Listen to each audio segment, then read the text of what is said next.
Welcome to Future Explorations. I'm glad you can join us.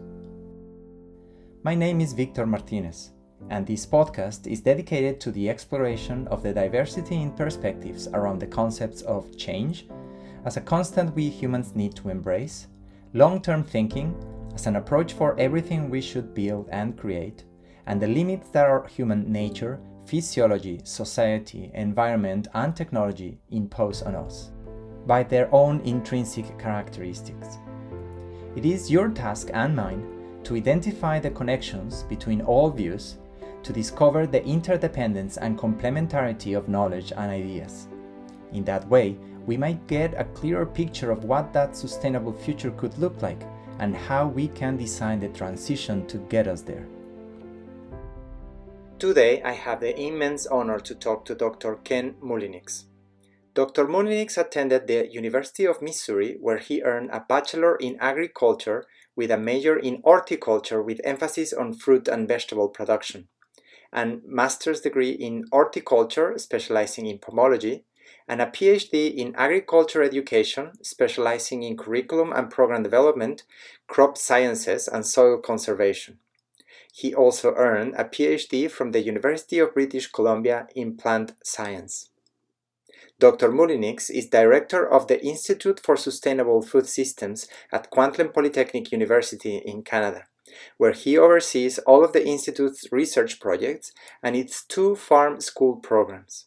His research focuses on ecologically sound crop production, agriculture education programming, sustainable agriculture and food systems, and family-based agriculture revitalization as a foundational and integral element of sustainable society. Dr. Mullinix is also an adjunct professor in the Faculty of Land and Food Systems at the University of British Columbia and serves on the editorial board of the North American Colleges and Teachers of Agriculture journal. He has lived and worked on a diversified family farm in central Missouri, owned and operated with his family for 15 years a pear orchard on the eastern slopes of the Cascade Mountains, and for 14 years provided direct oversight for the planning, establishment, and management of a 45-acre organically farmed apple, sweet, cherry, and peach teaching and demonstration orchard in north central Washington.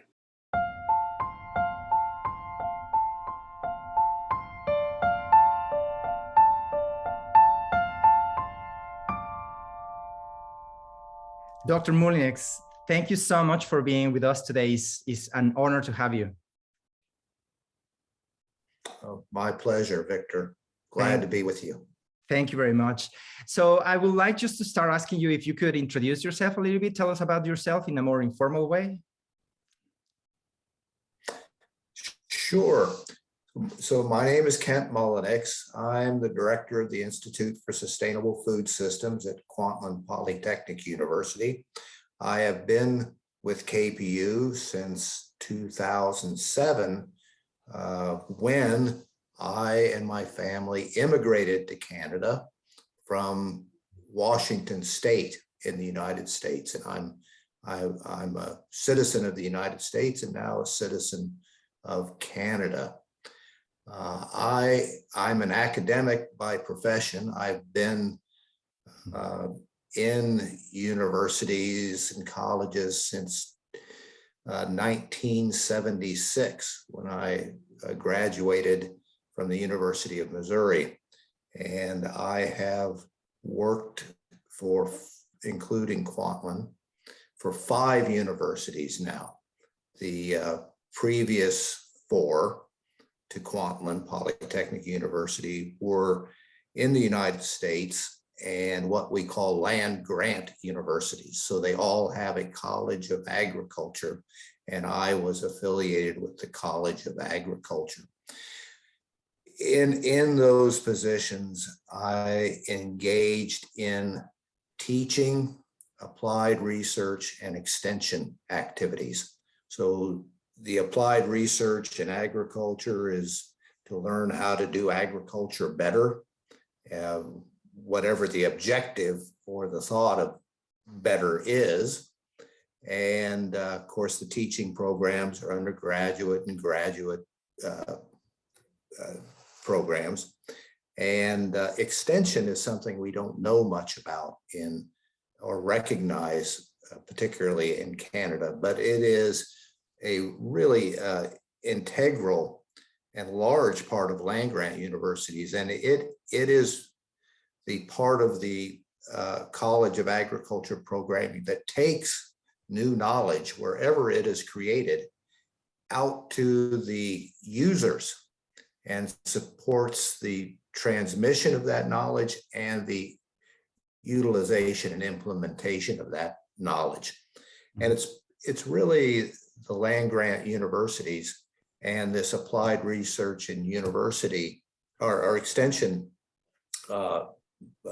programming in concert with industry and with government that has really created the agriculture food system juggernaut that exists today, the global industrial food system. And so I have worked in the system and fully recognize the power of that applied research with extension, working in collaboration with private sector and government. So it's very powerful. The question is, of course, to what end? And that's the question I started asking myself about 25 years ago. Where is this taking us? Yes. And I really began looking at the sustainability of the global industrial agri-food system. And the rest is history. It's in my estimation, was not appropriate in many ways, and going in the wrong direction. So at that time, I kind of changed the focus of my work at the universities and began focusing on the sustainability of agriculture and our food system.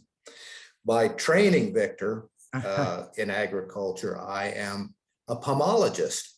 I'm a tree fruit specialist. Apples and pears and sweet cherries and peaches are what I have studied and worked in and done research around and extension around. And I don't do so much of that anymore. More focused on really the just deep sustainability of our food system. But I still work a bit in pomology, and it's really my first love in agriculture. Excellent. Yeah. Well, you touched so many points. We will dig in many of them. I would like to just start by asking some very basic things. Because you mentioned, and is part in the name of the institute you lead, food systems. When we, normal, regular human beings, when we talk about food, we just think, maybe the supermarket, and we just go and buy our stuff. And we know that there is a farmer somewhere, someone raising animals somewhere, and food is sent to us. But if you could explain a little bit more, what is this part of the kind of system? Sounds like big and complex. Well, it is big and complex, and it really reflects almost everything we do in society. To feed ourselves. So the food system, in its simplest form, includes production, but then aggregation, processing, packaging, distribution, sales, and more recently, we've come to recognize waste management as part of the food system. But as I mentioned earlier, research and extension and economic development are all part of the food system. So it really is quite complex. And the interactions of all of these pieces are really hard to understand. And it's easy to list them, but it's very difficult to understand the extent of their interaction and the nuances of their interaction. And for that reason, we are really we're really struggling to understand exactly how the system operates Yeah. and its impacts. And I would say, just for what it's worth, until systems thinking began to emerge a few years ago substantially, we really didn't think about food systems as a system. We didn't even, that wasn't even a term. This is a term that's emerged over the last 5-10 years and really come into significant use in the last 5 years, I would say, or it was so. Probably simply called supply chain, maybe? Well, the business people called it a supply chain, and the agriculture just called it agriculture and food.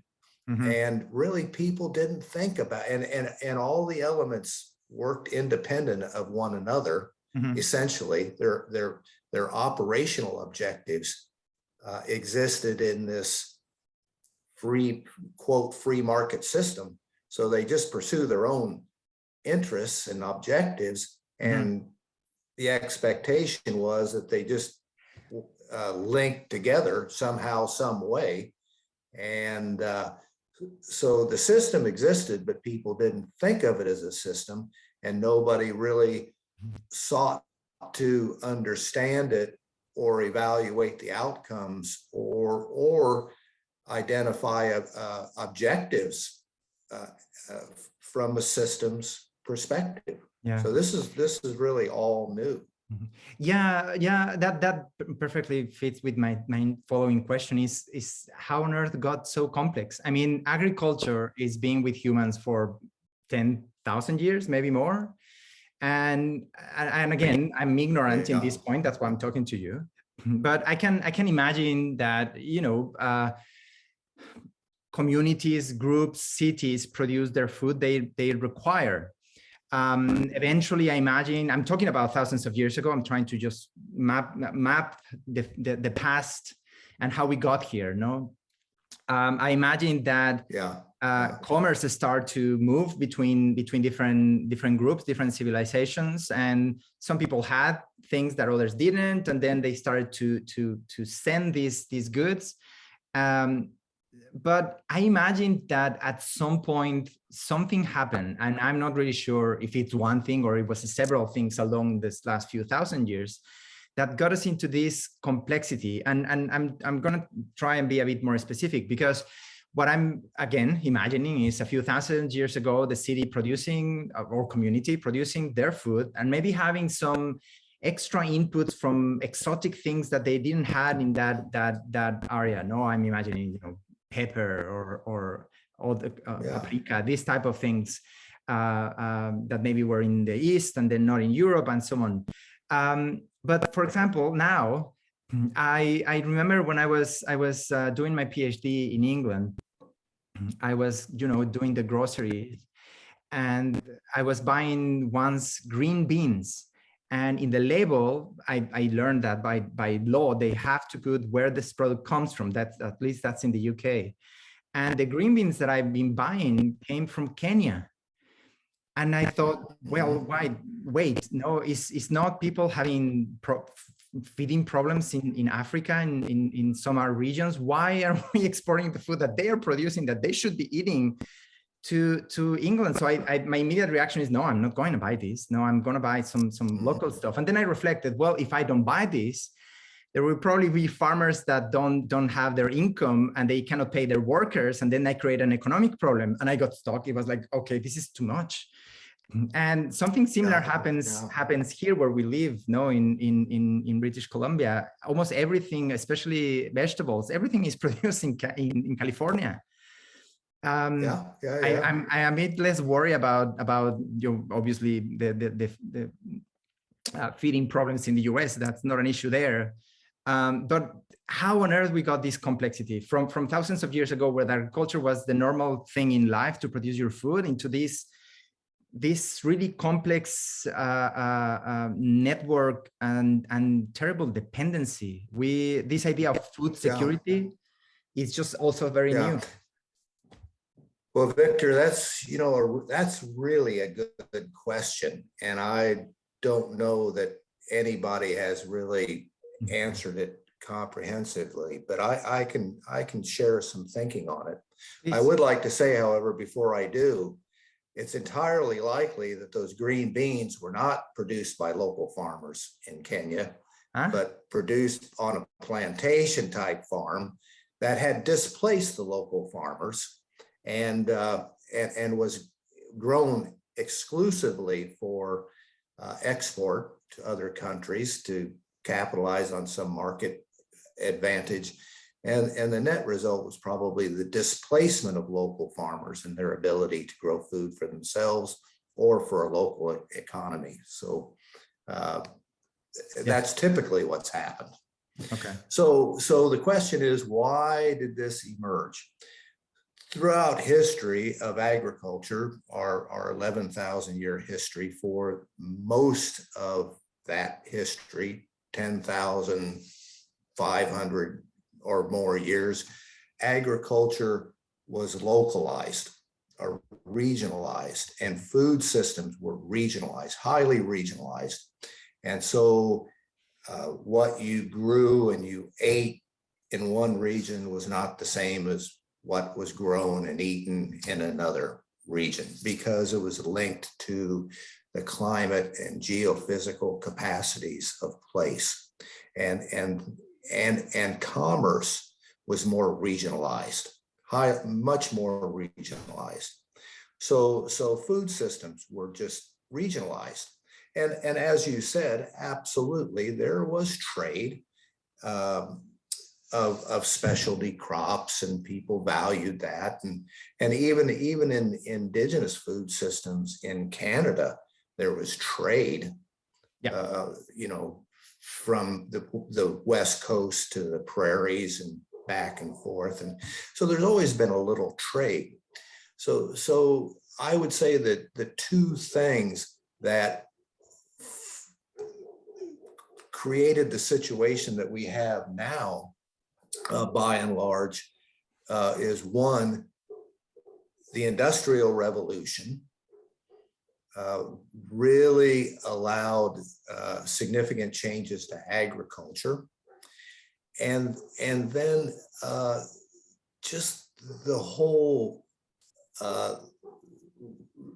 But even with the industrialization of agriculture, even in North America, food systems were largely regionalized. Even when I was young, food systems were far more regionalized than they are now. We had, I grew up in the Midwest and the Upper South. There'd be all sorts of local brands, regional brands of this product and that product that don't exist now. And so even with the industrialization of agriculture, regionalization of food systems persisted. The advent of a globalized food system in combination with industrialization really started emerging in the 70s, from a North American perspective, the 70s, and really started gaining momentum in the 80s. And it's exactly commensurate with the liberalization of our economy, and the whole philosophy of building a global industrial economy, came out of the Chicago School of Economics, that everybody was to pursue their own interests and gain economies of scale, and we saw really a movement to maximize profit, and do so by going to places where labor's the cheapest, land's the cheapest, and so in essence, in my estimation, the thing that really has driven the global industrial food system is neoliberal economics. It has just yeah. really run roughshod over all aspects of our economy, and the food system is just one. Yeah, this idea that now we can eat anything we want, anytime we want it, is it sounds very romantic in the idea of, you know, the freedom and the ability to eat, and it has in it a very positive message in terms of the individual, what I can do for myself. I have the power to do what I want whenever I want it. But at the same time, people, I don't know if this you have this feeling. This is a pure my thinking, is that people has lost the understanding of what that means. And I do this with my students, for example, when I'm explaining about systems and interdependence and so on. I explain to them, for example, oranges, no, and how the natural world relates also to humans. And I said, oranges. Do you know? I'm asking my students, do you know when oranges are harvested? And it's very rare that anybody knows when oranges are harvested. And I tell them, well, what does oranges have that your body really needs? Oh, vitamin C. And everybody knows that one at least. And when is it that you need more vitamin C? No, when you get ill from what? Oh, cold and cough. And when you get that cold in winter, oh, there you are. No, it's like, and then you harvested your oranges at the beginning of winter, late fall, and things like that is crazy. You know. Well, you know, it strikes me, just for what it's worth, that allow me to interject quickly. Yeah. You know, we've gained the ability to have whatever we want whenever we want it, and we attribute that ability to get whatever we want whenever we want it as a good thing. But is it? We've lost connection with seasonality. We've lost, you know, connection with place. We don't see those things anymore. And that's, you know, one wonders if that's a good thing that we've lost that. I think there is a price to pay for that. And I'm not really sure everybody understands really what that price is. And the other problems that go along with it. We'll try to explore that more in detail further down. Okay. So I listened to your TED Talk. So Dr. Mullinix did a very interesting TED Talk in 2014. So I'm going to base some of these contents from that interview, but I would like to go deeper. So in your TED Talk, you mentioned, well, you explained a little bit about the what is called conventional agriculture, that is actually industrial agriculture. You just told us that, and it's fairly new. And I love what you use as you mentioned that it became the dominant worldviews. No, that is limitless. That we can eat whatever you want, whenever you want it, and there is no problem with waste, and there is no problem with pollution, and there is this idea of limitless. And you know, I've been running these interviews precisely touching these topics of change, long-term thinking, and limitless. So starting with limits, what do you think are the most evident limits that we have broken so far in terms of our food production? Very good question. We have definitely broken the limit of soil being a precious non-renewable resource.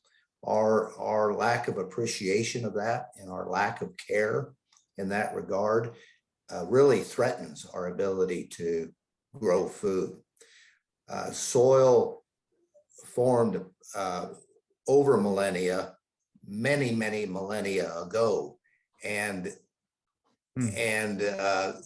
there's not enough compost facilities in the world to even begin to produce enough soil to replace the soil that erodes into the Gulf of Mexico every year, or the South China Sea. And without soil, we lose our crop production capability. Go ahead. yeah, no, is that I learned a couple of things not so long ago about the soil, and I just, if you may, can we just talk a little bit about that? Because again, sure. This is me in my great ignorance, and I think many people will be in my position. I didn't really know that this idea of soil is a very thin, well, relatively thin layer that sits in most of the Earth's crust, where there is no water, obviously, that has all the organic and mineral necessary to grow plants. And this is basically after a process that took literally billions of years of organisms just dying and being recycled, and then slowly this, what you were saying, through millennia, grew this capacity of the soil, this strata of dirt, basically, with all these rich components. And basically, if we lose that thin layer, underneath there is really nothing. It's like Mars. There is nothing alive, no organic, no food for our plants to grow. And there is no plants, there is no herbivores, and there is no humans. So if you could expand a little bit about this idea of soil and the importance of it. Well, absolutely. All of our crop production and then consequently animal production, because we have to feed them plants, is all predicated on the cultivation of soil, and not any soil, only the agriculturally productive soils. There are many soils on the Earth's surface that are not capable of supporting agriculture. So those soils that support agriculture were developed over millennia, and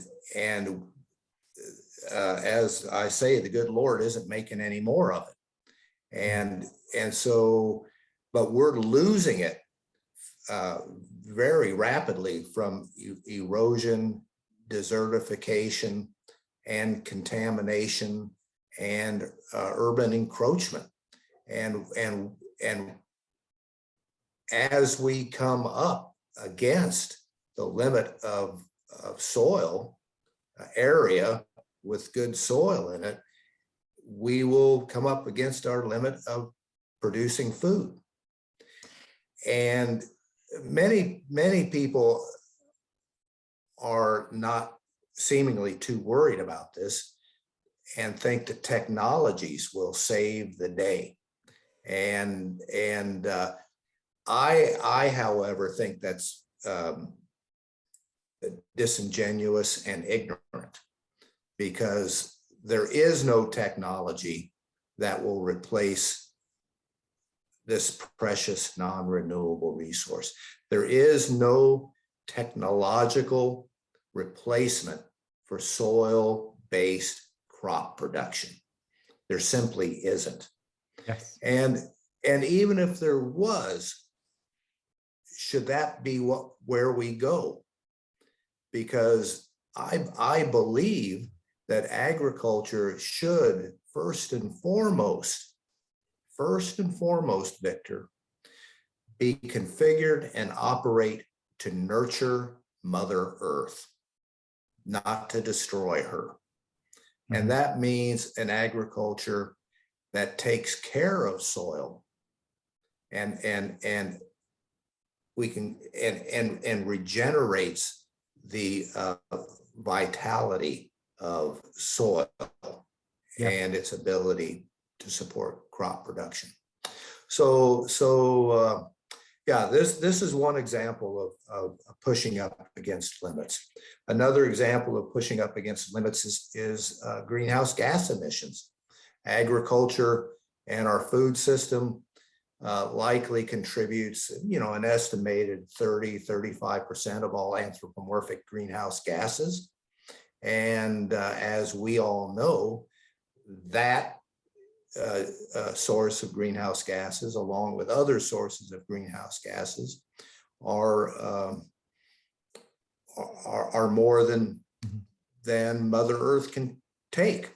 We have exceeded the limits of our atmosphere's ability to absorb these greenhouse gases, and climate change is the result. The irony, of course, is that agriculture is absolutely, more than any other human activity, dependent on very narrow climatic qualities. We grow crops where the climate is suitable and the soils exist, and we're destroying the soils and we're destroying the climate. Yeah. And so we are literally destroying our ability to grow crops. Yes. So another limit. Oh, go ahead.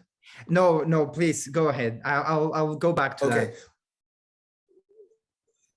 Two other limits that just come into my head. One is fresh water. Agriculture already consumes 70% of the world's fresh water, and we're pumping rivers and aquifers dry. It's estimated that in the prairies of the United States, the corn belt, the grain belt of the United States, there's only 30 more years of water left in the Ogallala aquifer because they're pumping it dry. In India, in the Punjab, one of the world's bread baskets, just like the prairies of the US, they are pumping their aquifers dry. And without water, there is no crop production. There just isn't. Another limitation that I think that we're coming up against that few people think about is farmers, people to engage in crop production. Yeah. We're at the point now where only 1.5% of our population in North America is engaged in farming, and anywhere where industrial agriculture, conventional agriculture has been adopted, farmer number and engaged in this global economy, farmer numbers plummet. Yes. And but as we address the challenges of the 21st century in terms of food production and sustainability within an agriculture and food system that is truly sustainable, we are going to need far more farmers, way more farmers, because they're going to have to be ecologists and really trained in agroecology and how to produce crops in a way that conserves soil, reduces carbon emissions, and operates in a way that otherwise nurtures Mother Earth, not exploits and destroys her. And we're not training these people anywhere in sufficient numbers. There are so many things to talk about. The things these limits that you mentioned let's go one by one. It's fascinating. Thank you. It's really powerful.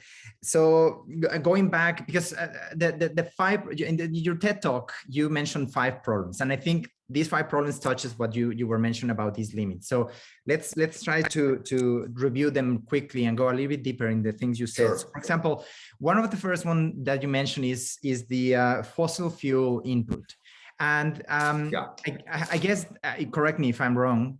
I think this relates in 2 different ways. One is the use of fossil fuels to be transformed into fertilizers to get all these nutrients to the soil that we are taking out. So that's I think correct. one of the arguments. No, if we are eroding the soil, don't worry, we can just fix it. No, we can just put some more fertilizer.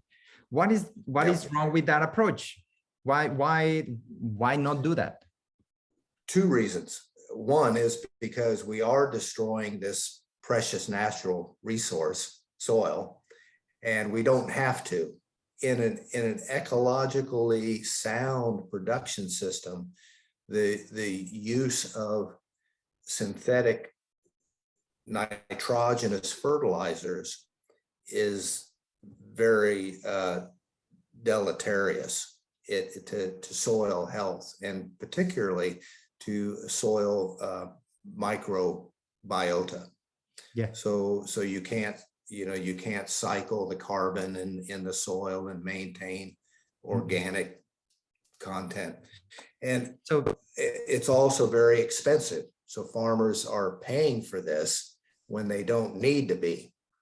Yeah. The third and really important reason is we're running out of oil, and to have a food system that is entirely dependent on fossil fuels when it doesn't need to be, doesn't make sustainability sense. Yes. There's the resilience in the system is compromised by that. So if I understood correctly, then the idea, the logic is that you cannot replace the nutrients in soil after billions of years of evolution, pumping some fertilizers made synthetically with fossil fuels. There is no the same type of interaction with other organisms and with other cycles in the environment. So it doesn't just simply work like that. And the other one that it doesn't simply work. It was because What's we that? don't. Yeah, no. The other part is that the beautiful thing that you just said, that because we don't really need to. So we are doing things when we don't really need to. Please. Yeah, I mean, Victor, this is an example of how complex it is, and it's really it's difficult to explain all of the pieces in this. So for most of agriculture's history, we did not use synthetic nitrogenous fertilizers. We integrated animals into the production system, and they cycled nitrogen and other nutrients. And so we far less dependent on fertilizers and far more dependent on maintaining soil health through agroecological methods that included the integration of animals into the crop production system. It is true that the profligate use of nitrogenous fertilizers in a farm field has negative impacts on the soil. It negatively impacts the health and vitality of microbial populations. It also most of it leaches out of the system and goes into the oceans and waterways and creates these hypoxic zones. So we're destroying huge amounts of life in the ocean. Literally, the hypoxic zone in the Gulf of Mexico once was a prolific fishery. It's now 70 square miles on average any given years of dead ocean, and it's all agriculture runoff. Yes. Yeah, dead from ocean. the Mississippi River, yeah, Mississippi River, absolutely. And there are over 400 of these hypoxic zones in the oceans around the world. So it's not just North America. Yeah, it's this system.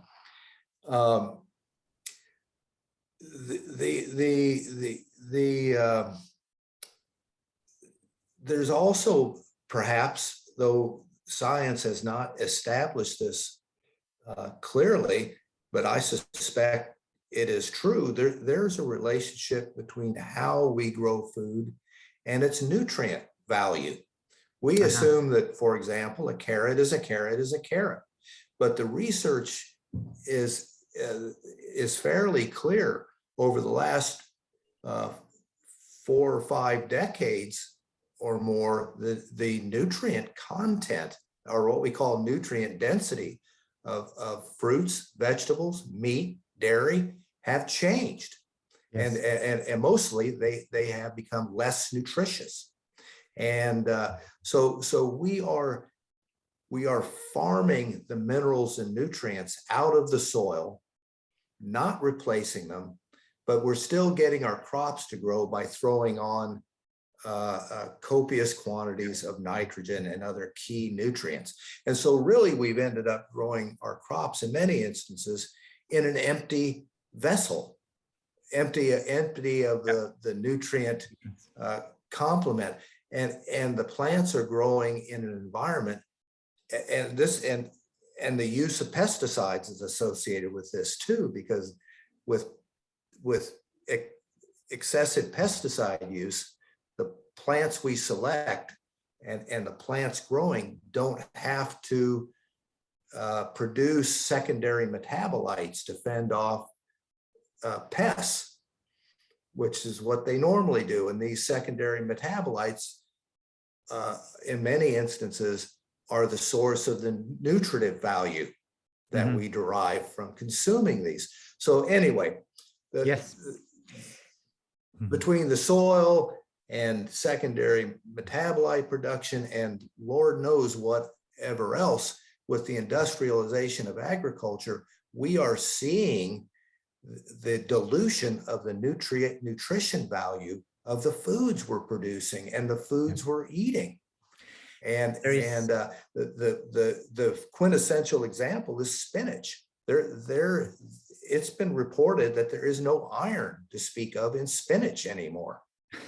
And when I was a child, we were all told to eat spinach to get strong. Yes, of course. I still eat my spinach every day.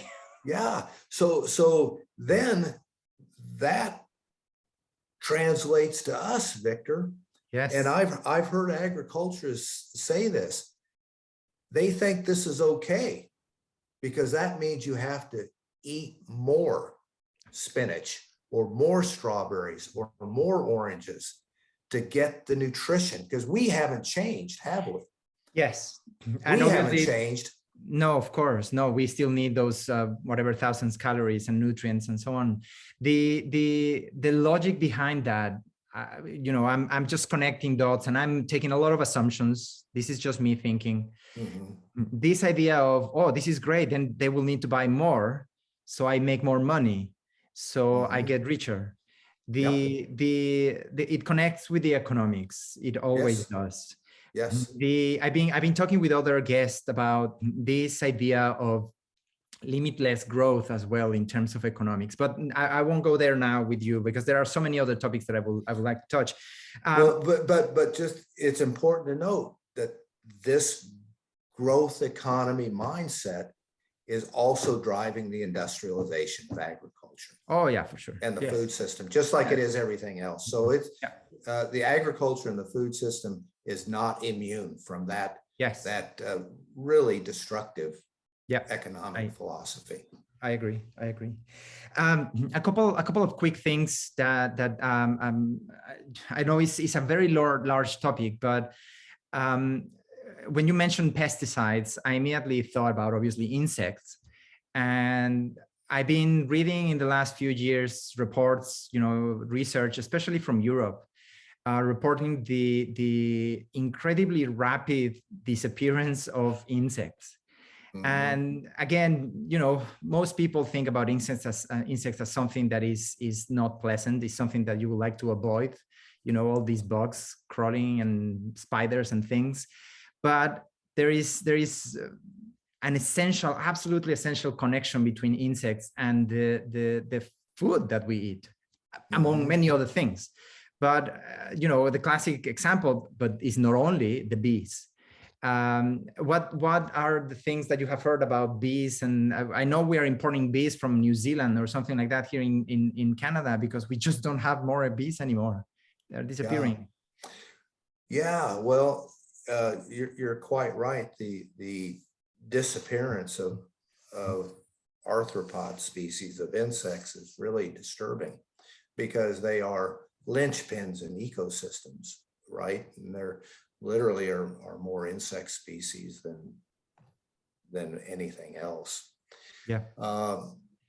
So it is very distressing that they are disappearing at such at such alarming rates, and bees and other pollinizer species disappearance is really disturbing because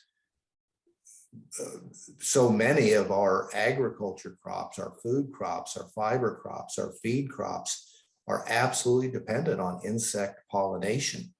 Yeah. And without it, there's no crop. And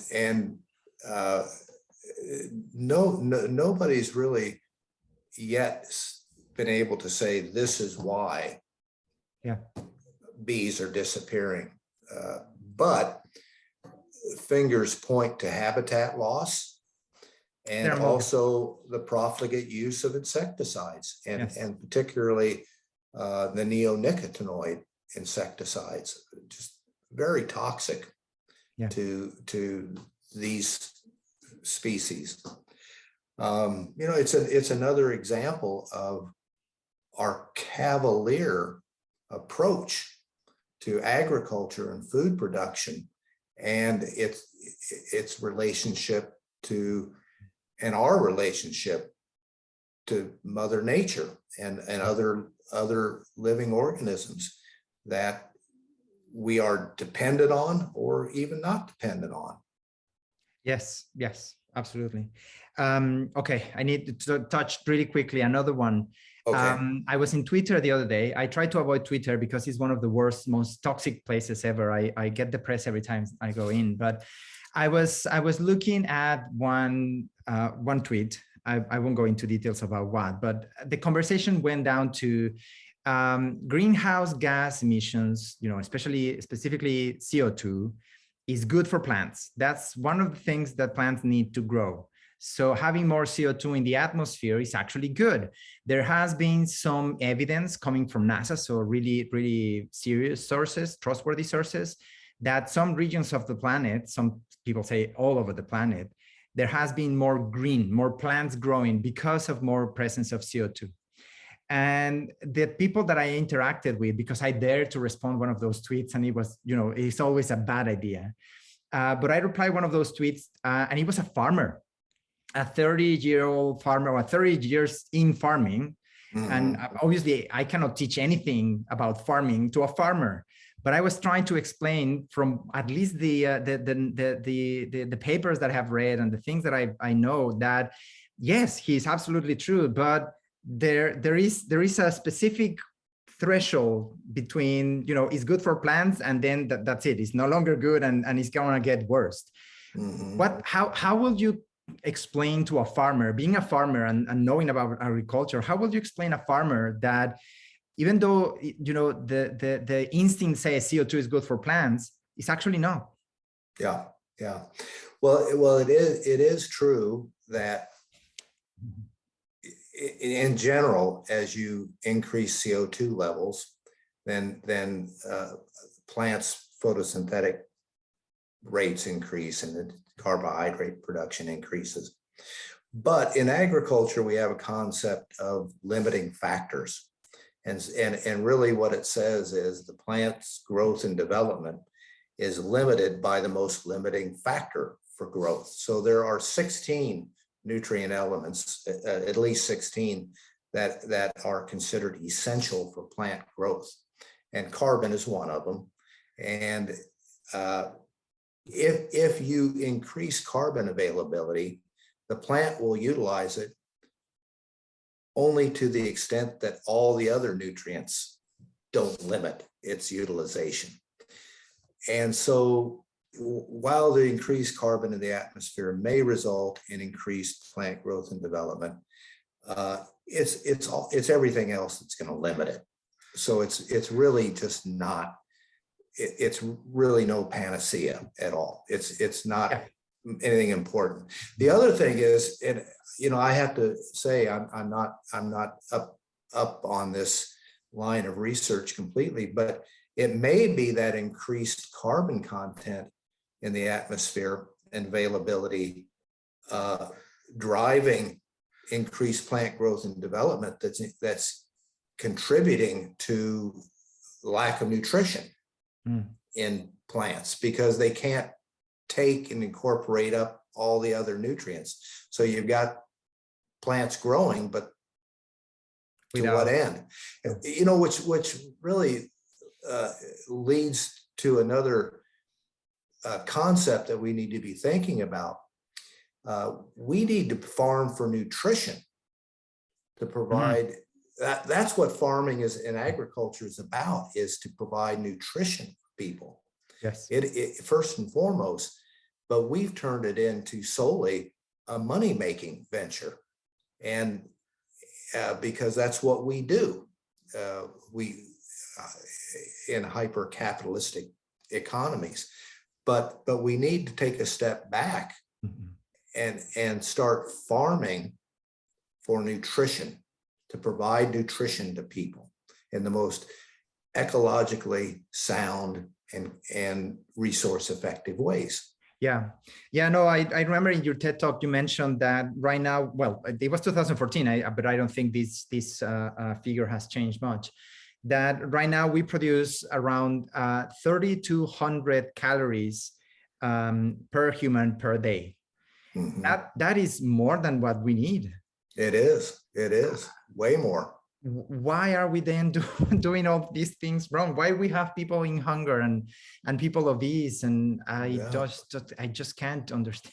And why are we so bent on developing technologies to increase production, which will increase pressure on natural resources? Yes. And it's because our sole motivation is wealth generation.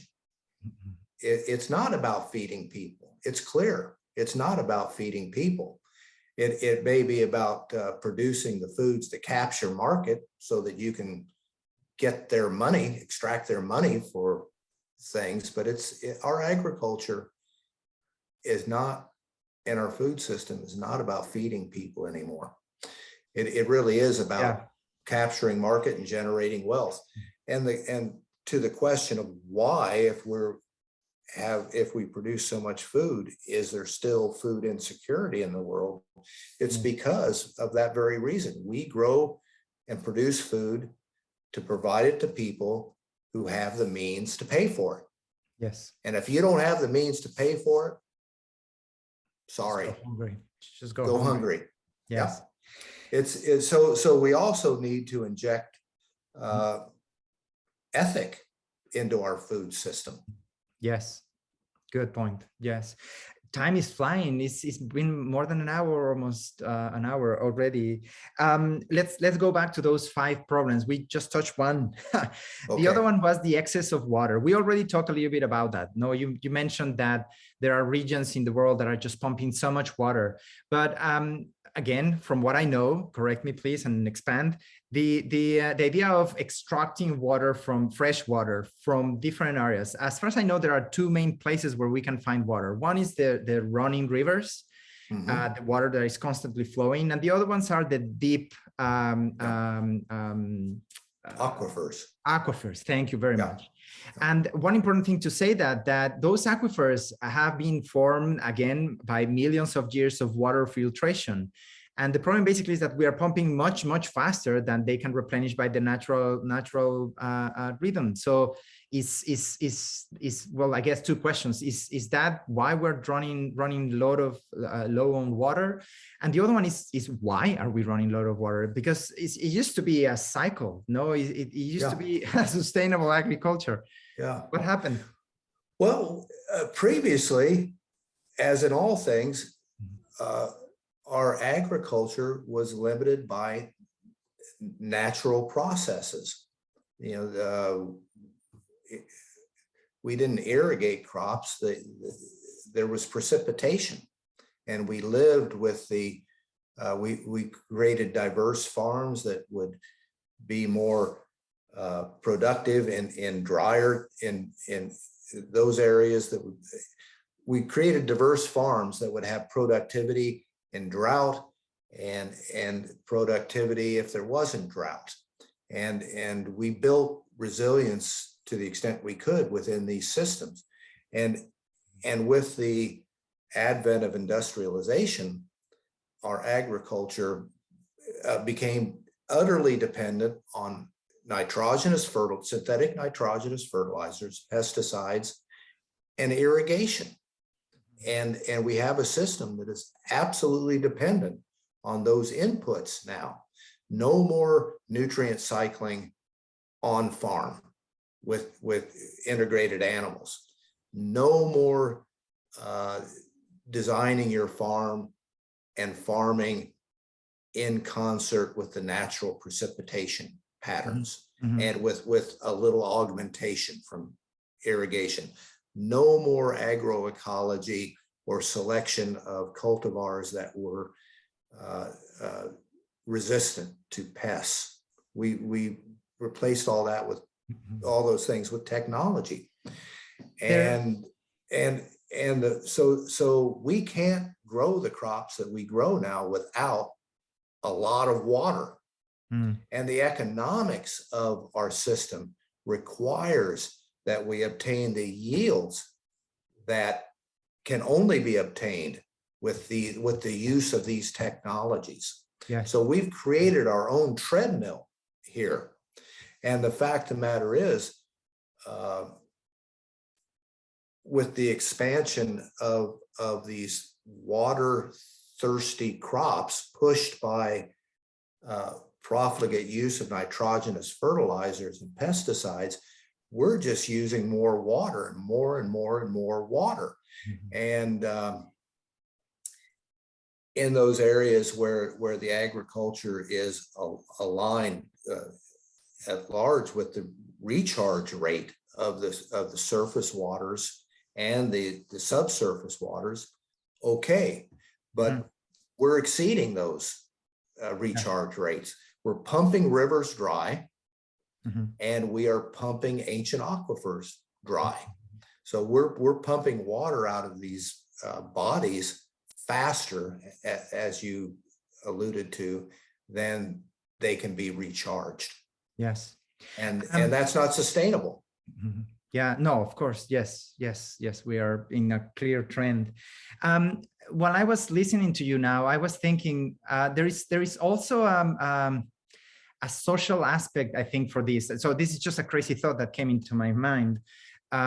Because I think one other problem that we have, especially, I guess, with different factors, but specifically with water, is the fact that we have concentrated production in very specific areas, and there's huge areas. I remember, again, while living in Europe for a little bit, that many of the food, the vegetables that were grown and fruits came from an area in the south of Spain called Murcia. And this area is so huge. They have greenhouses to grow food all year round. And there are so many that you can actually see them from space. From the International Space Station, you can see the wide section of greenhouses in the south of Spain. And yeah, I remember in England, we were eating tomatoes from Spain and a bunch of other things. I guess it's that concentration of production. No, I don't imagine how, huge cities like London or Berlin or New York or even here in Vancouver, we can actually be, forget about self-sufficient, but at least a percentage of our food grown in these places. So then we have created these huge complexes of production in places like Murcia and other, like California as well. And they are just exceeding the limits of the capacity of those regions, the ecological capacities of those regions. The Colorado River is a terrible disgrace. What we have done with that river. The Rio Grande, the Colorado, being pumped dry. Absolutely. So sounds like like kind of a logic theory, that concentration of growing food, that is something that we should be kind of distributing the production of our food to make it more sustainable. Well, we should, we need to think of food systems. I think much more aligned with place, and so link agriculture and the food system with bioregions. That's my thinking. Yes, and some of the work of the Institute. I will get there. At the end of your talk, you mentioned those. I'll get there. I'll let you talk. Okay. Let's go to the next. We need to do that. Yeah. Yes. So the other problem you mentioned is that agriculture is no longer economically sustainable for farmers, and also every time more for consumers. Yeah. And intuitively, yes, I can see that there are less and less farmers. is mostly an economic reason. It's also a generation thing that the youngsters don't want to take on these farmer positions, or why is no longer economically sustainable for farmers? Yeah, well, that's a good question too. So, and it absolutely is linked to the industrialization of agriculture and the globalization of our food system. So the fact of the matter is, since the 70s, and we'll just take Canada for example, but it's illustrative of wherever industrial agriculture and the global food system has been adopted. The net farm income of Canadian farmers for the last 70 years, which is essentially since the industrialization of agriculture, has been flat, relatively flat. But the cost of production has gone up, really exponentially. The cost of production curve over the same 70 years is steep, really steep. And that cost of production curve is for all of the inputs for industrial agriculture: water, electricity, fuel, machinery, pesticides, fertilizers, etc. And the fact of the matter is, farmers over these 70 years and increasingly today cannot recoup the investment that they make in producing crops with what they get for them. Mm-hmm. So literally, the farm has become a throughput for huge amounts of money in the industrial farming enterprise. But the farmer itself, herself or himself, receive very little for all of that work that they do. All of the other pre-production and post-production elements of the food system have figured out how to capture all of the value in food and leaving little to nothing for the farmer. So the industrialization of agriculture and the transnationalization of the food system has resulted in that economic reality. Yeah. And that's just the fact. Yeah, no, for sure. But now to your second question though. Oh, yeah. So while conventional farming is not profitable, increasingly not profitable, and farmers struggle and they get out of the farming business, and farmer numbers dwindle and we worry about the number of farmers, there is a movement amongst young people and a great desire to engage in farming by a large segment of young people, but they don't want anything to do with the global industrial system. They want to engage in sustainable regenerative farming practices and a food system that's focused on community. They want to rebuild an ecologically sound, community-focused agriculture and food system. And I work with dozens of them every day. That is so wonderful. That's so good to hear. But they don't want the old system anymore. And it's the same with so many aspects of our society and economy. Yeah, no, for sure. In the conversation I have had, there are many examples in which and the whole purpose as well of this podcast is to just explore what we've been doing wrong, how different topics interconnect, and how we really need just to confront things in different ways. We need to solve our problems in a different way. And different ways of thinking, absolutely. Yes. I would add that these young people who want to do this are working hard to create these food systems. Awesome. Against all odds, because the system is stacked against them. Yes, I would like to get there in a moment as well, because even here I have, just crossing the street where I live from, I have some really horrible examples. So the last problem that you mentioned in your talk, and I guess connects with the fourth one, is that we are only feeding the affluent, and that's not sustainable. No, so the prices go higher. Obviously, that higher cost translate into higher prices for consumers, and obviously every time more and more people are just not meeting their demands or their basic needs even. So that's the fifth problem. You would like to expand a little bit more on that? How is it that we are just stopping to feed humans, and the amount of people that are still going hungry? Yeah, I think it's important to recognize that, of course, we engage in our professional activities to earn a living, absolutely, and farming is no different. But farming made a transition in the 70s from being more integral to the overall community regional economy, and it became it was a vital part of the economy.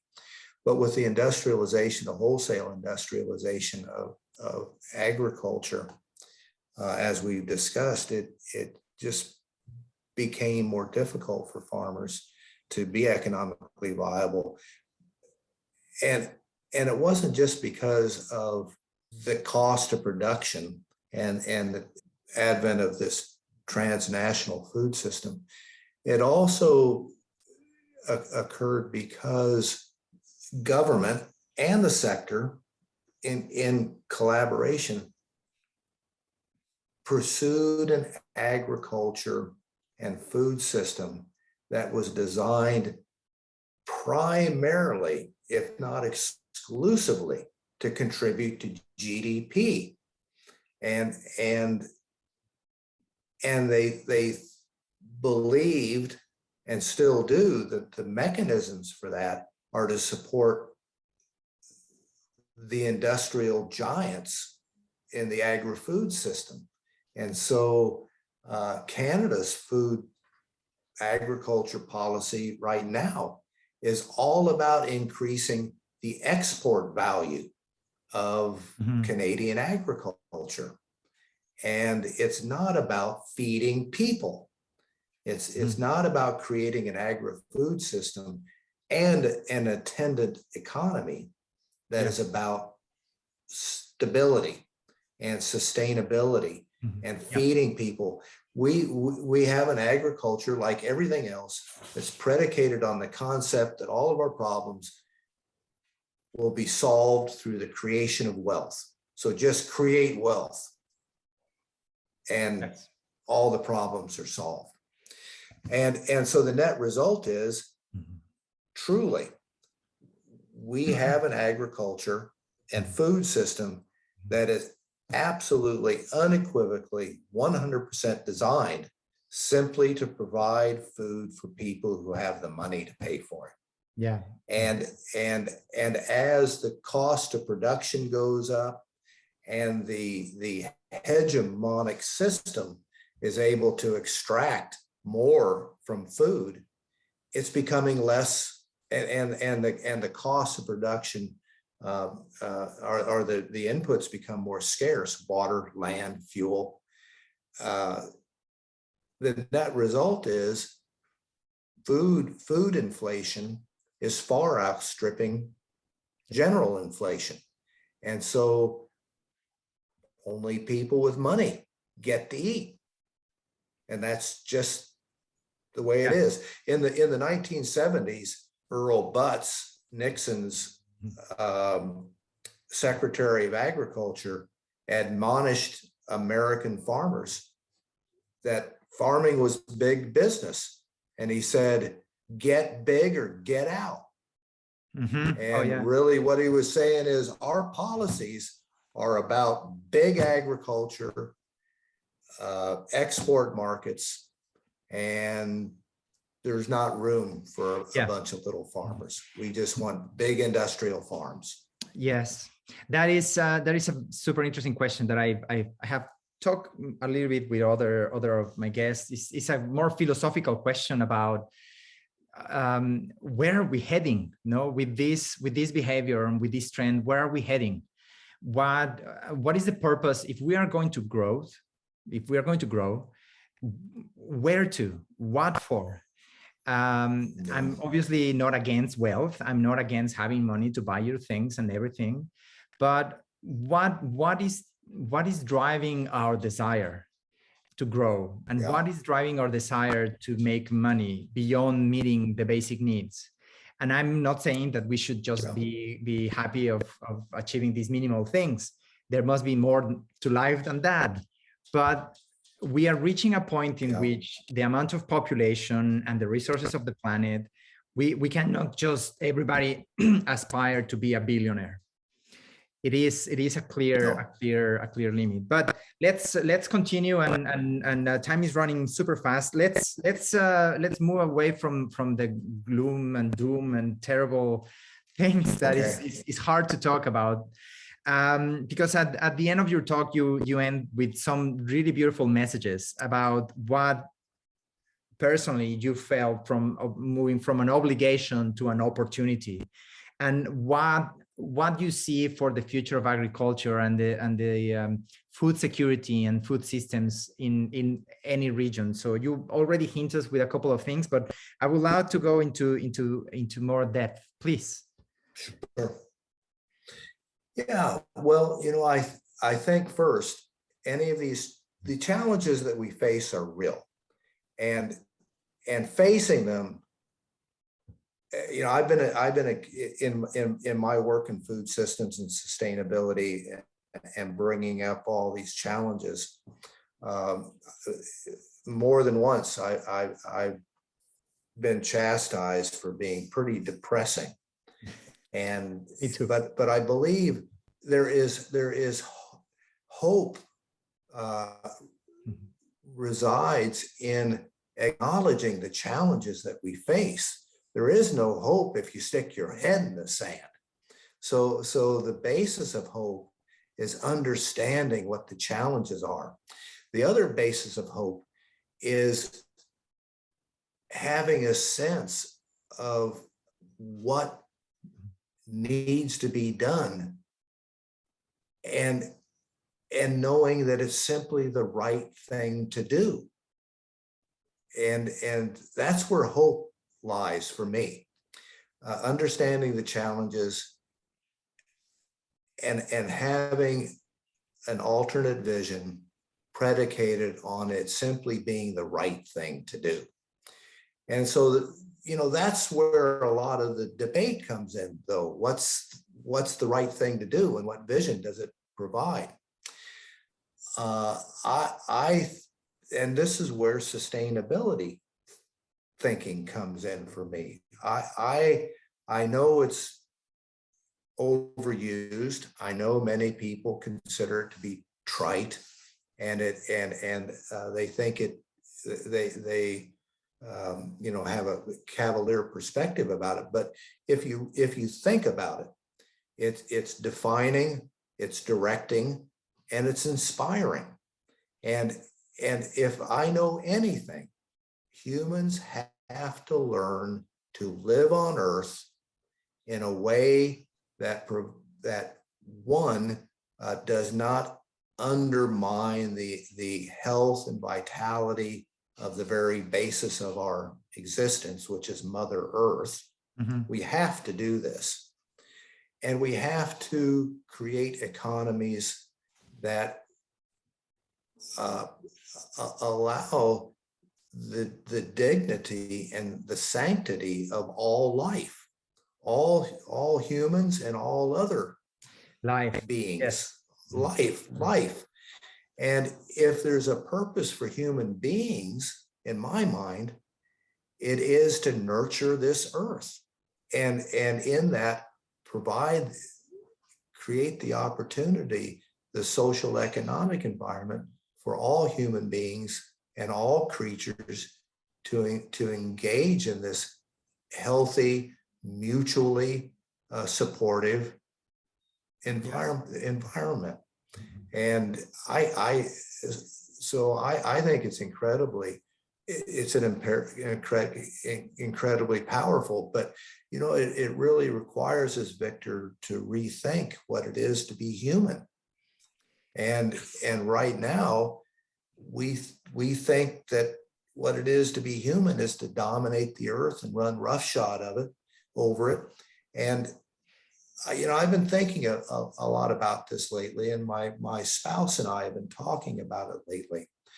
I think that we have, and it's been, this thinking of ours has been fomented by contemporary discussions around residential schools in Canada and what has transpired over the last few hundred years to Indigenous peoples and nations in Canada. I think the real problem is that we bring a colonialist mindset to everything we do. Mm-hmm. We operate in a colonialist economy.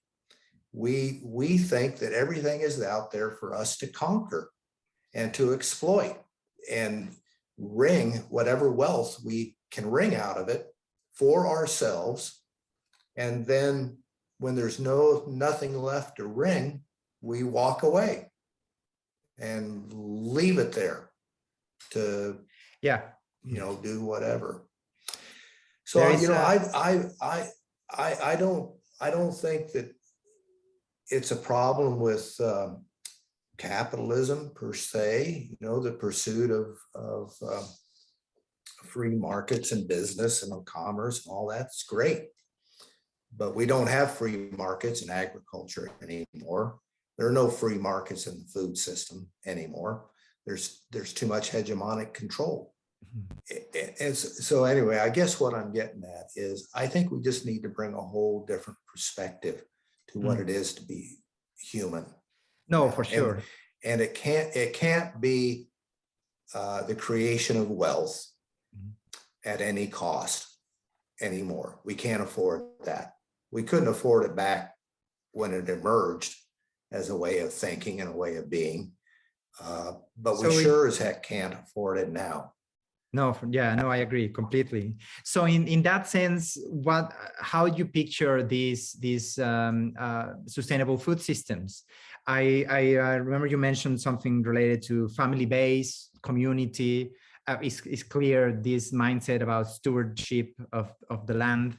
And you also mentioned that there are many young people nowadays. What has happened in the last, because this TED Talk is relatively old, it's 2014. So what has happened in the last few years, in the couple of years of the pandemic? What is the latest of what you have seen is happening out there?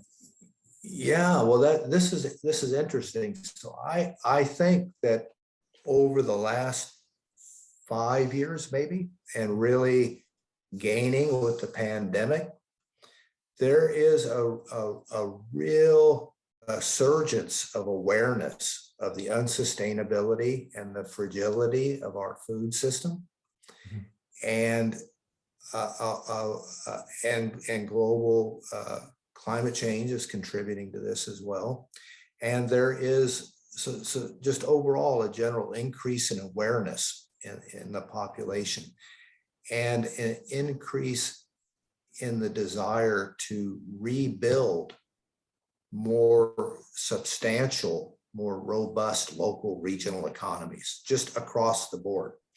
And I think that there is in agriculture and the food system, there is a head start, and people see that because folks have been working to build local regional food systems for quite a while now, with not great success, but folks are paying attention, and folks are paying more attention now. So I have actually seen a real upsurge across the board in recognition that building robust local regional food systems is a smart thing to do from a resiliency standpoint, from an and from an economic development standpoint, and creating business opportunities and job opportunities within communities. So I'm encouraged. You did a story of in the city of Surrey. You did a study about all the unused land that could be transformed to agriculture, and you found some really, really interesting possibilities. Did anything of that move ahead or changed anything? No, I don't think, we do a lot of work like that to delineate the economic and food production and job creation potentials of local regional food systems. Within the policy governance domain, there hasn't been a lot of movement. This is the other thing I was going to say that I've seen over the last years. While there's tremendous popular appreciation for the value of creating local regional food systems and rethinking how we produce food and the economics around it and the social dimensions of it, that's not being reflected in the governance structures, federally or provincially. Why you think there's because they're focused on gross domestic product growth, and they have just a real myopic perspective on how you create robust economies. That is something that it just drives me crazy. If I may quickly before ending the episode, and it also, just very quickly, it may also be linked with the incredible influence of big business on policy and economic strategy. Yeah, I agree. I've been looking for, so I live in Richmond, the city of Richmond, which is an island in the delta of the Fraser River. The land here is really fertile. It used to be mostly farm, and slowly has grown. The city has grown. And I live in a street that one side was, or houses is where I live, is just small houses, townhouses, and the other side were farms. And I've been here 7 years, and in these 7 years, I have seen how all those farms have been sold and transformed into gigantic, crazy, luxurious temples to bad taste in architecture. It was just horrible, huge houses that are worth dozens of millions of dollars, and the rest of the land stays wasted. There are, I don't know, I'm telling you, dozens. I'm pretty sure you know this very well, but I see them. It's in front of me. I walk every day in front of them. And the most horrible thing that troubles my heart is that I have seen how one after the other, you have these huge houses for the super rich, and 5,000, 6,000 square meters of land are just wasted. They are not producing anymore. They used to produce tons of food, and they're now just wasted. And at the same time, I'm listening in the news between COVID and between flooding and problems that we have had. Our supply chains for food are being under pressure, and you go to the grocery store and there are some things lacking, and I connect the dots and I see we're just too dumb. I mean, we are just creating our own doomsday. Well, I think that is what you're observing is symptomatic of our larger mindset. And we see that same mindset expressed in all sorts of ways. Exactly. And it is simply that the earth is here for our exploitation. We developed our economy in an era. Herman Daly, the ecological economist, expressed it quite succinctly. We developed our mindset in an empty world, and where there was more resource than we could possibly consume. Yes. So we developed this economic mindset of just consume. And there's always plenty of farmland. There's always plenty of fresh water. There's always fresh air. There's not a limit. but we don't exist in an empty world anymore. We exist in a full world. We have an economy in the West anyway that is experiencing 60% or fomenting 60% ecological overshoot. We are simply we have an economy that is consuming more resource than the earth can supply. And we're doing this like there's no tomorrow and there's no limit. And then so to exacerbate that situation, we've adopted this mindset also based on humans' propensity to develop wheels and fire and telephones and lights, and that technology will solve it for us when we come up against these resource limits. But we refuse to acknowledge that there actually is a true limit to how much we can do. Yeah. And we're coming up against that. Yeah, and also the idea that we have solutions that could be implemented right now to alleviate the problem to a great extent. But we are imagining that we can continue going on, and we will find, and obviously the problems will just grow bigger, but we will find the way. We will find the technology. We will find the solution that even if the problem is larger, we could still fix it. And I don't think that could be a very intelligent way to move ahead in the future. But no, and you know, and to the extent we do that, we will further empower the global industrial system. There'll be fewer and fewer farmers. And it's important. They'll make less and less money. And it's important to say that with what I just said, I don't mean, sometimes when I speak to this with other friends and colleagues, some of them react saying, "Oh, well, you just want us to go back to the Middle Ages," and it's obviously not. Not the idea. No, we can still progress, and we can still create well-being for humans without trashing the planet, and without creating all these inequalities. You're absolutely right. And this is my point. We need to redefine what it is to be human. We need to rethink what it is that actually contributes to human happiness. Yeah. We need to really rethink this. Are we going to be happy when nature is gone? I mean, we talked about killing insects. The disappearance of insects. I remember when I was a child, and we drove on holiday across the country, you had to get out and clean your windshield all the time because of all the insects, and no more. Yeah. You know, our children will not grow up in the natural world that you and I did, because it's gone. And the question is, when does that stop?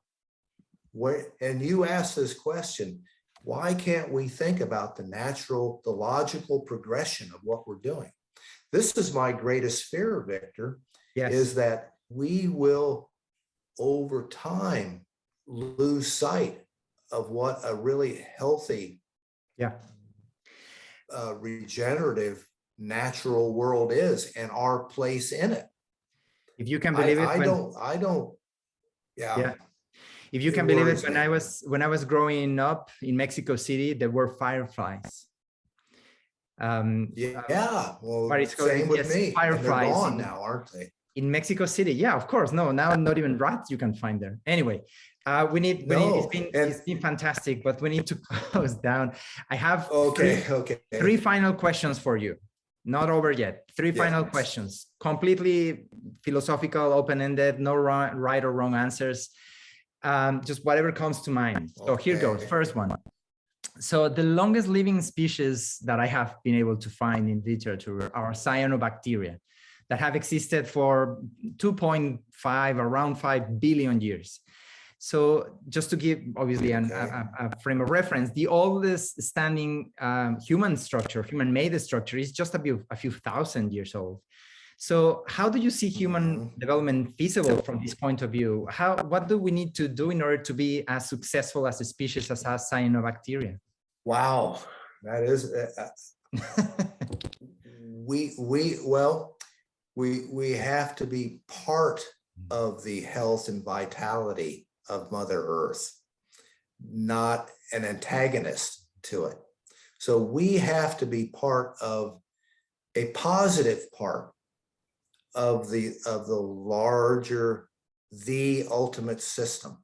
Yeah. Right now, we are not, and we used to be more, but we have entered into this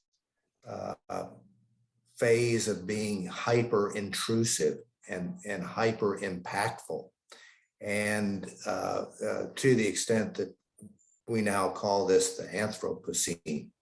But if we need to take that ability far more seriously, and by that I mean not that we need to think that we're the emperors of the universe and that everything should be managed by us. What I think is we need to figure out how to far more positively exist in the larger community of creation. We absolutely have to. And it's not, in my mind, just for what it's worth, it's not just a matter of survival. It could come down to that, because Mother Earth will continue. We may not. And there's nothing that says we have to be here. But what I really think is, if we do that, we will be more actualized. We will be happier, healthier, more fulfilled entities. And in my mind, what could be more fulfilling to know that your existence, along with your fellow humans, nurtures this magnificent planet that we live on, this magnificent creation. I can't think of anything more fulfilling. I agree. I think that if we truly do a good job, we will come out of this dark period much better, greater for sure, and for longer time. So second question.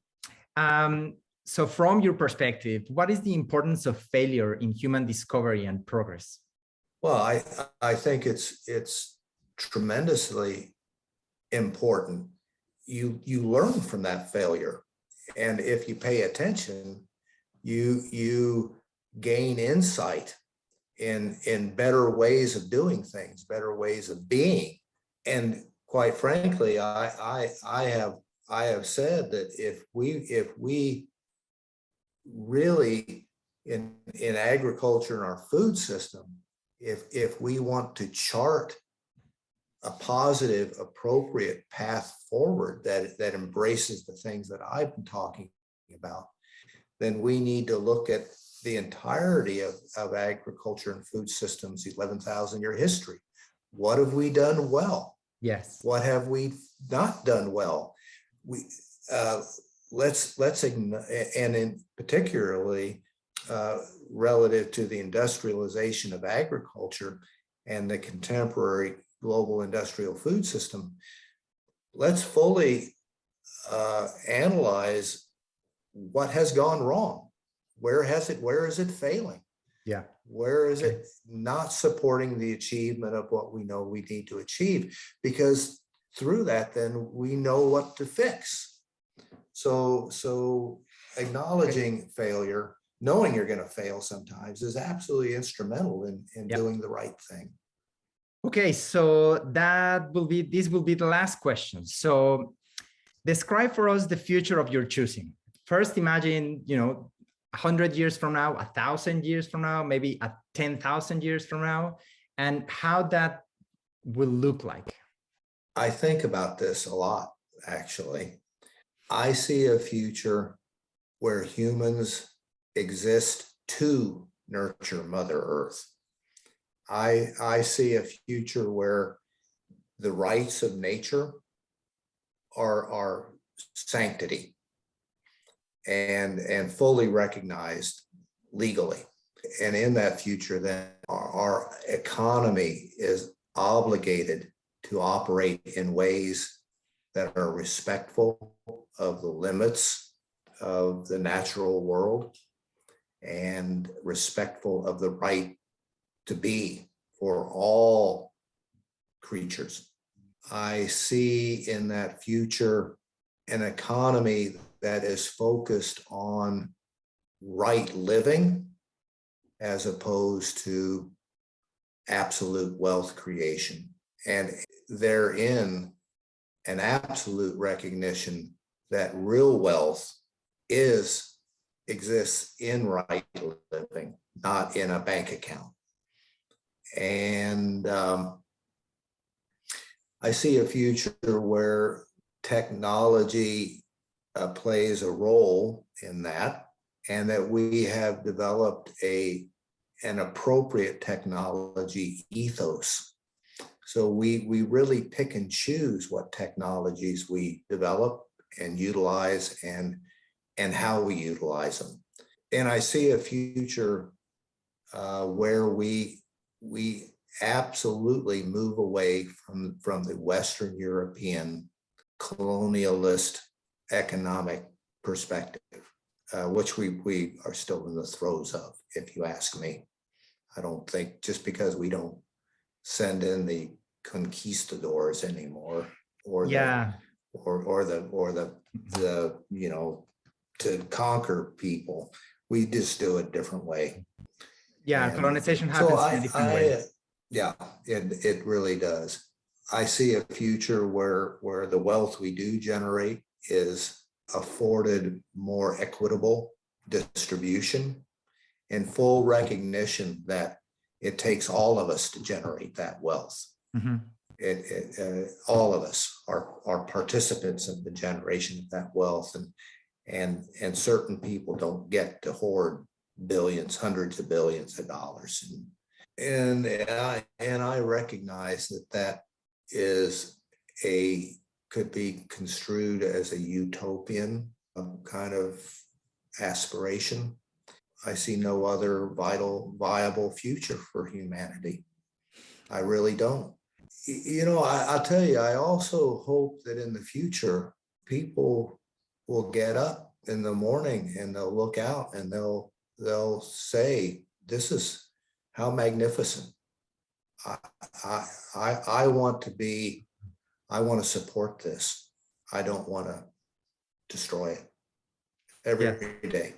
I hope people will get to that point. We will get there.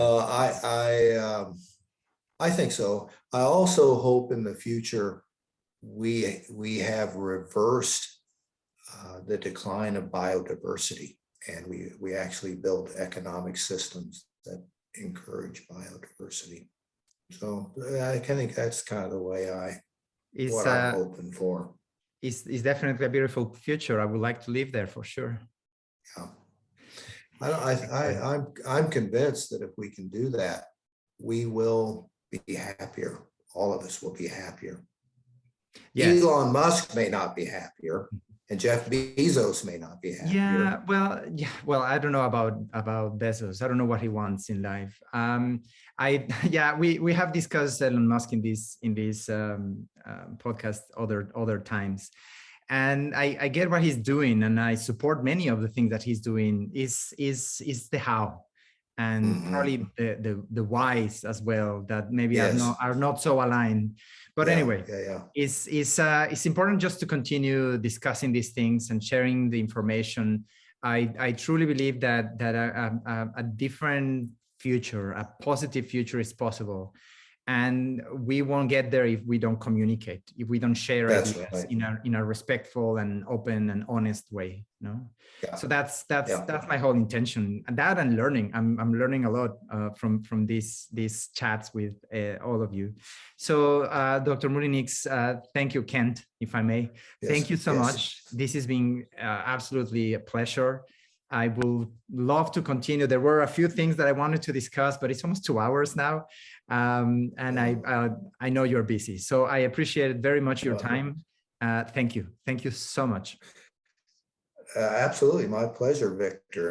And if you'd like to continue the discussion sometime, I would be pleased to do so. Well, we happen Thanks to for work in the having same. me. Thank you.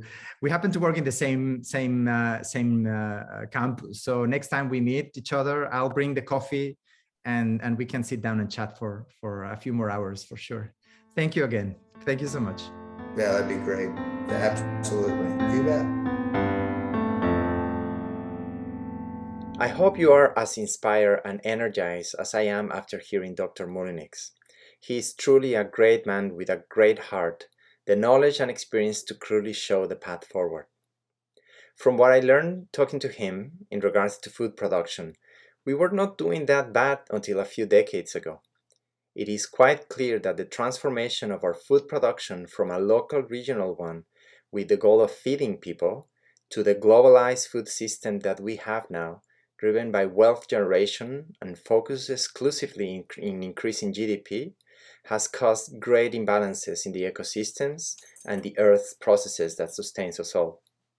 Things like soil degradation, the use of synthetic fertilizers that disrupt the microbiota and the carbon cycle, and that eventually drains out to the oceans, creating these hypoxic zones. Hypoxic means that the water has too little oxygen to support marine life.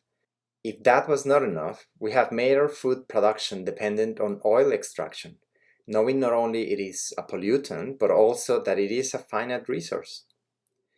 And moreover, the massive problems with water depletion. Please think twice how you use water.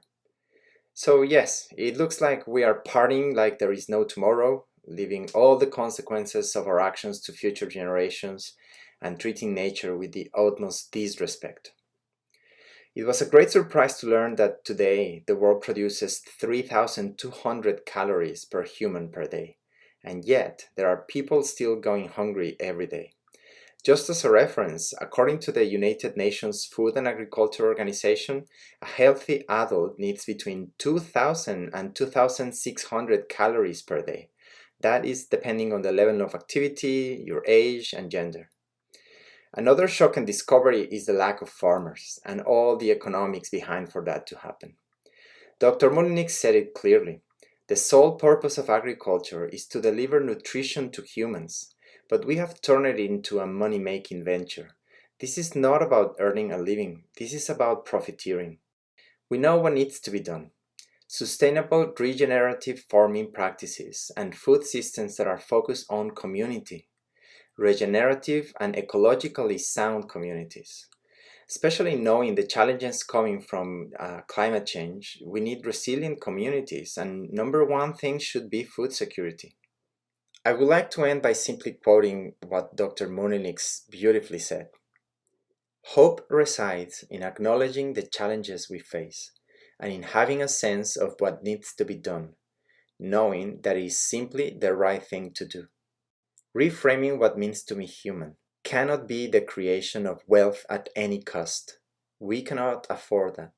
Humans have to learn to live on Earth in a way that does not undermine the health and vitality of the planet, and create economies that allow the dignity and sanctity of all life, human and all others. This has been one of the most eye-opening, inspiring conversations I have ever had. It really leaves me with a sense of purpose and determination to continue working. I hope it does for you too. So we are approaching the end of this first season. There is one more interview to go. I thank you again for your time and attention. Please subscribe, like, comment, and please help me spread these good ideas to others. All the best, and see you in the next episode.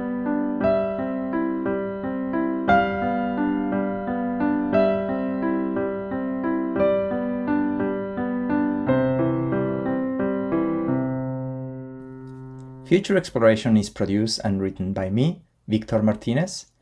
Music is composed by Rafael Crux, Udayana Lugo, and Mauro and Daniel Martinez.